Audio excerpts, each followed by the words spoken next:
પાદરા તાલુકાના જાસપુર ગામ નજીક આવેલા હનુમંતિયા મંદિરના મહંત શ્રી રાધારમણ દાસજી મહારાજના સાનિધ્યમાં ધનુર્માસ નિમિત્તે મંદિર પરિસરમાં 10 કુંડી હનુમાન ચાલીસા હોમાત્મક યજ્ઞનું ભવ્ય આયોજન કરવામાં આવ્યું હતું।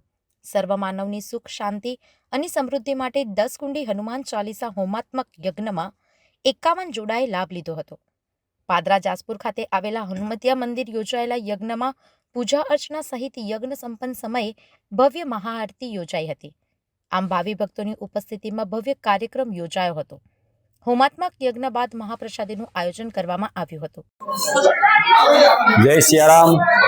જાસપુર ગામના આપણા હનુમંતિયા મંદિરે આજે 10 કુંડ મહારાજે બનાવ્યા અને એ 10 કુંડમાં 51 જોડાએ 51 હનુમાન ચાલીસાનું હવન કર્યું અને શ્રી ભરતદાસજી મહારાજની પ્રેરણાથી આજે હનુમાનજી આશ્રમમાં આ મહાન કાર્ય શ્રી રાધારમણ દાસજીના દ્વારા થઈ રહ્યું છે। અને જે બધા ભાવિ ભક્તોએ અત્યારે ધનુર્માસમાં હનુમાન ચાલીસાનો પાઠ કર્યો અને હનુમાન ચાલીસાનો પાઠ એટલે કે હવન હાથે દરેક ચોપાએ હવન કરી સ્વાહા કરીને આજે કાર્ય પૂર્ણ કર્યું છે।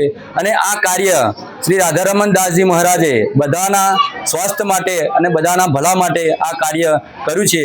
એવું જ અમે દાદાને પ્રાર્થના કરીએ છીએ કે આ જાસપુર હનુમંતિયા મંદિરમાં આવા કાર્યક્રમ અવિરત શ્રી રાધારમણ દાસજી મહારાજની પ્રેરણાથી થતા રહે અને સર્વ ભક્તોનું કલ્યાણ થાય એવું દાદાને આજે પ્રાર્થના કરે છે। જય સિયારામ। પાદરાથી સંવાદદાતા સાથે અભિપ્રાય ન્યૂઝ વડોદરા। આવા જ વધુ સમાચારો જોવા માટે સબસ્ક્રાઇબ કરો અમારી યુટ્યુબ ચેનલને અને જોડાયેલા રહો ફેસબુક, ઇન્સ્ટાગ્રામ અને ટ્વિટર પર।